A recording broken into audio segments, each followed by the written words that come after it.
ఇవాళ మన 10 నెలల ప్రభుత్వంలో 1,53,00,000 మెట్రిక్ టన్నుల వడ్లు పండించిందంటే అది మన రైతన్నల గొప్పతనం కాదా? గతంలో వడ్లు అంటే కాళేశ్వరం నీళ్లు తెచ్చిన అన్నాడు.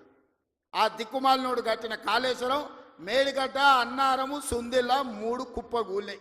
వెనకటికి కూడా పనిమంతుడు పందిరేస్తున్నట కుక్కతో తలిగి కూలిపోయిందంట. కాళేశ్వరం కట్టిండెప్పుడు, కూలిందెప్పుడు 1,00,000 కోట్లు నిండా మింగిండు, ఫామ్ హౌస్లో బోర్లో వండిండు.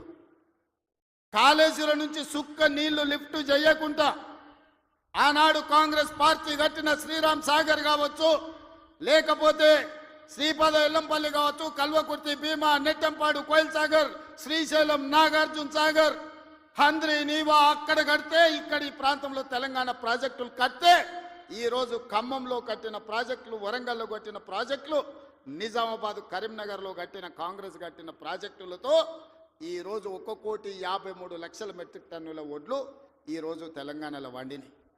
1,00,000 కోట్లు కాళేశ్వరంలో కాంట్రాక్టర్లకు కాలబెట్టిండు. పాలమూరు రంగారెడ్డికి 20,000 కోట్లు కాలబెట్టిండు. ఇంతవరకు సుక్క నీరు రాలేదు. కాళేశ్వరంలో 52,000 ఎకరాలకు ఇచ్చాడు.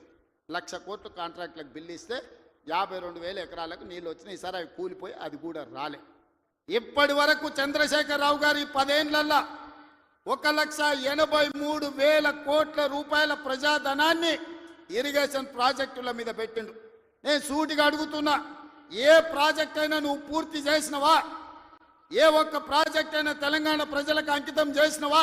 ఇది పూర్తయింది, ఇది ప్రజలకు అంకితమైంది, దీంట్లో నీళ్ళు వస్తున్నాయని చెప్తావా అని నేను అడుగుతున్నా. ఇవాళ మల్లన్న సాగర్ అంటాడు, రంగనాయక సాగర్ అంటాడు, కొండపోచమ్మ అంటాడు. రంగనాయక సాగర్ కడితే రంగనాయక సాగర్ దగ్గర హరీష్ రావు ఫామ్ హౌస్ కట్టుకున్నాడు. 3 దిక్కుల ప్రాజెక్ట్ ఉంటుంది, మధ్యలో ఆయనకు ఫామ్ హౌస్ ఉంటుంది. ఆయనకు 360 డిగ్రీలు వాటర్ ఫ్రంట్ వ్యూ ఉండాలంట. భూసేకరణ కోసం తీసుకున్న భూమిని హరీష్ రావు పేరు మీదకి బదిలీ చేపించుకున్నాడు.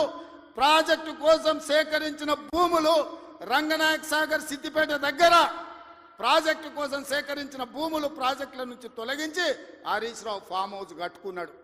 దానికి లెక్క చెప్పాల్సింది హరీష్ రావు గారు. ఏం చింత చేయకు, లెక్కలు తీస్తున్నా, నీ లెక్క చెప్తా.